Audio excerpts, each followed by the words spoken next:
Hello बच्चों, तो boat and stream का पहला क्वेश्चन है हमारा। A boatman rows 1 kilometre in 5 minute and along the stream and 6 kilometre in 1 hour against the stream. The speed of the stream. ये स्ट्रीम का स्पीड निकालना है। 1 किलोमीटर जाता है वो 5 मिनट्स में अलॉन्ग द स्ट्रीम मतलब हो गया वो डाउन स्ट्रीम जा रहा है।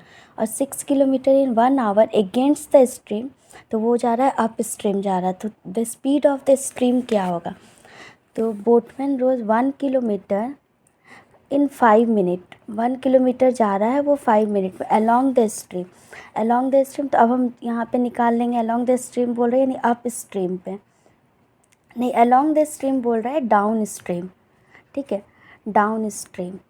तो यहाँ से हमको डिस्टेंस हमारा दिया है 1 किलोमीटर और टाइम दिया है हमारा 5 मिनट। तो किलोमीटर यहाँ पे किलोमीटर पर आवर है, तो मिनट को यहाँ पे 5 मिनट को हम आवर बनाएंगे तो ये क्या होगा 5/60। ठीक है, और डाउन स्ट्रीम में डिस्टेंस दिया है, टाइम दिया हुआ है। तो speed is equal to downstream speed क्या होगा? डाउन स्ट्रीम का स्पीड होगा speed is equal to distance upon time. तो डिस्टेंस है 1 किलोमीटर और टाइम है 5/60। 5 मिनट था, इसको सेकेंड में बनाए तो 5/60, ये 60/5, तो ये हो गया हमारा 12। ये स्पीड हो गया 12 किलोमीटर पर आवर। ठीक है, और उसी तरीके से अब अप स्ट्रीम निकालेंगे। तो अप स्ट्रीम का स्पीड हमारा क्या हो जाएगा? वो 6 किलोमीटर जा रहा है 1 आवर में। तो डिस्टेंस है हमारा 6 किलोमीटर और टाइम उसको लग रहा है 1 आवर। तो speed is equal to distance upon time, तो यानी 6/1। तो ये हो गया 6 किलोमीटर पर आवर। अब बोल रहा है अब डाउन स्ट्रीम निकल गया, अप स्ट्रीम निकल, बोल रहा है the speed of the stream. अब स्ट्रीम का स्पीड निकालना है। तो स्ट्रीम का स्पीड क्या होगा? स्पीड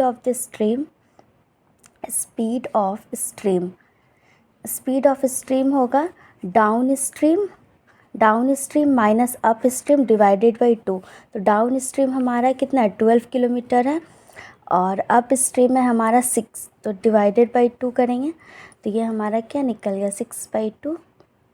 ये हमारा स्पीड हो गया इसका 3 किलोमीटर। ठीक है, स्पीड हो गया 3 kilometre per our. Along the stream मतलब डाउन स्ट्रीम और अगेंस्ट द स्ट्रीम मतलब अप स्ट्रीम। उसी तरीके से अब सेकेंड क्वेश्चन है हमारा। A boy can swim in still water at a speed of 10 kilometer per hour.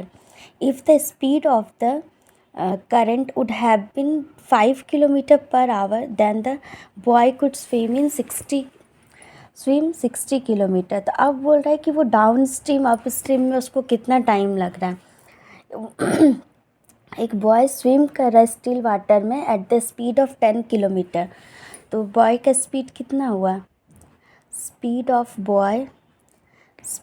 Boy है 10 किलोमीटर पर आवर। ठीक है, if the speed of the current would have been 5 kilometre, और करंट का speed क्या है? Speed of current का speed हो गया हमारा 5 किलोमीटर पर आवर। अब बॉय का स्पीड है 10 किलोमीटर पर आवर, करंट का स्पीड है 5 किलोमीटर पर आवर। अगर ये डाउन स्ट्रीम में जाएगा तो डाउन स्ट्रीम में जब भी जाएगा तो उसका जो स्पीड है वो क्या होगा? ऐड होगा। तो डाउन स्ट्रीम में क्या हो जाएगा? डाउन स्ट्रीम में स्पीड ऑफ बॉय और करंट दोनों का स्पीड ऐड हो जाएगा। तो 10 + 5 ये हमारा हो गया 15 किलोमीटर पर आवर। और अप स्ट्रीम में जाएगा मतलब अगेंस्ट द स्ट्रीम जाएगा अप स्ट्रीम में, तो बॉय का स्पीड और करंट का स्पीड माइनस हो जाएगा, यानी 10 - 5 ये हमारा हो गया 5 किलोमीटर पर आवर। ठीक है, डाउन स्ट्रीम अप स्ट्रीम का। अब उसका डिस्टेंस कितना है? डिस्टेंस हमको दिया 60 किलोमीटर। डिस्टेंस है हमारा 60 किलोमीटर। तो डिस्टेंस है और यहाँ पे डाउन स्ट्रीम का स्पीड दिया है 15 किलोमीटर पर आवर और अप स्ट्रीम का स्पीड दिया है 5 किलोमीटर पर आवर। तो speed is equal to distance upon time और time is equal to distance by speed. तो अब हम निकालेंगे अप स्ट्रीम का टाइम, अप स्ट्रीम और डाउन स्ट्रीम में उससे कितना टाइम लग रहा है। तो टाइम हो गया अब हमारा डाउन स्ट्रीम का। तो डाउन स्ट्रीम का हमारा टाइम क्या हो गया, डिस्टेंस है हमारा 60 किलोमीटर और डाउन स्ट्रीम में हमको लग रहा है 15। तो ये 15 4 से ये यानी 4 आवर हमको डाउन स्ट्रीम में टाइम लगेगा। और अप स्ट्रीम में हमें कितना टाइम लगेगा, डिस्टेंस बाई स्पीड। डिस्टेंस है 60 किलोमीटर और अप स्ट्रीम का स्पीड है 5 किलोमीटर, ये कैंसिल हुए यानी 12 आवर। तो डाउन स्ट्रीम में उसे टाइम लगेगा 4 आवर और अप स्ट्रीम में उसे टाइम लगेगा 12 आवर।